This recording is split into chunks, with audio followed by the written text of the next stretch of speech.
All right, so my epiphany was off just a little bit. Just that. At halftime, though, with the lead, you had to like the start that you guys had in this game. Yeah, we had a great start. I wish we could have got more stops defensively. But, they're a good offensive team. I think in that third quarter we kind of ran out of gas. What did you think of Marquise Chris in this game and the way he doesn't back down?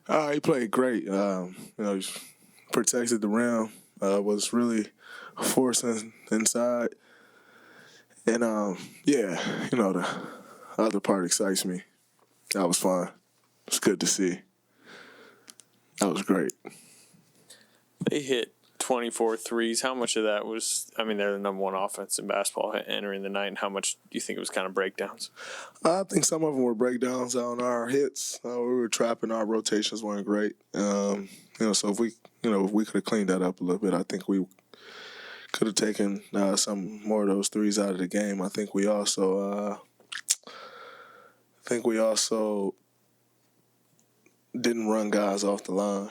And, when you got a team that's shooting the ball that well, you got to run guys off the line. And we closed out short quite a bit.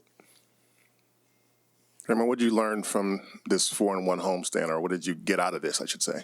That our team is just getting better. We're improving on both ends, and we're learning how to win games, and that's important.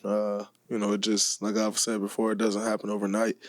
You have to know how to win. Even there's been several games where we were, in the game at the end and just didn't know how to win. So we're figuring that out, which has been good.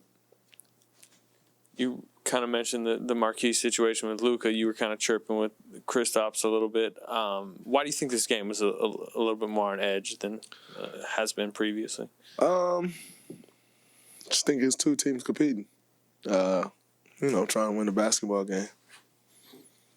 Nothing more, nothing less. Have you missed that kind of basketball a little bit? There hasn't been that much of it this year. Yeah, definitely. Just gets the competitive juices flowing, which is always fun. So, definitely miss that.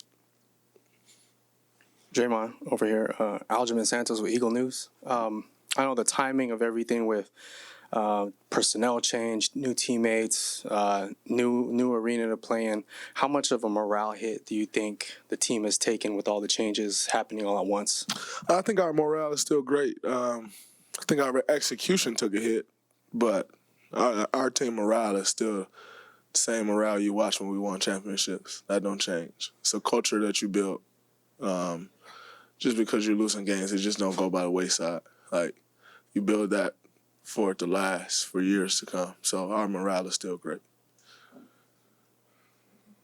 Draymond, Klay was barking a little bit from the bench too. I know he can't be on the court with you, but how great is it to have him on the sideline with you guys' back? It's always great to have Klay on the sideline and Steph. Just having their presence around is always fantastic. And I don't think I enjoy many things more in life than when Klay gets into it with somebody. That's always a treat. So that was fun to see. Were you scared when D'Lo went down? Yeah, anytime someone, have a collision like that and, start to reach for their neck, it can be a bit worrisome. But it was relieving to see him get up and walk off under his own power. Happy he didn't leave on a stretcher, then come back in. I would have lost our respect. We've had some guys do shit like that in this league. That's crazy. So it was good to see that he just got up and walked off. Speaking of D'Lo, it seemed like you and him were in those 4-on-3 situations where you're getting the ball and driving and passing off of it. How has your chemistry with him been progressing over the season? It's continuing to get better. Just really trying to figure out where he likes the ball, what spots he wants to get to on the floor, and then trying to help create those openings for him. And then also, starting to work in the pocket a little bit more. They started to switch it, so, I'm sure more teams will go to that now. So we got to start working on our counters to the switch and how do we attack teams that's switching. That was something that teams started to do to Steph, and we kind of mastered what we needed to do to attack the switch. So we'll have to get back to figuring some of that out, but, it's going in the right direction. as we all know, Smiley's a kid, but as a team leader point of view, what are you trying get across to him? What the message you want him to get? Because he seems to look up to what you're able to give him and the team. Just to play basketball. Don't worry about making mistakes. I love how inquisitive he is. Every time he's like, "What you got for me? What'd you see?" And a part of that is good, but I also don't want him to play to not make mistakes. You can't play the game of basketball to not make mistakes, or you'll make a ton of mistakes. So I think it'll be about just trying to help him find that balance. You know what I'm saying? As a leader, helping him where you can, but then also figuring out, like, don't say nothing at times. Just let him figure it out. Because I don't care how much someone wants to learn or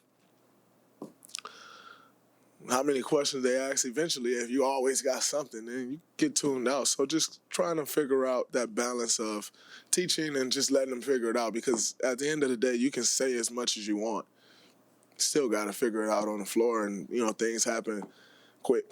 So you're figuring that out on the fly, and as he gets more experience under his belt, he will.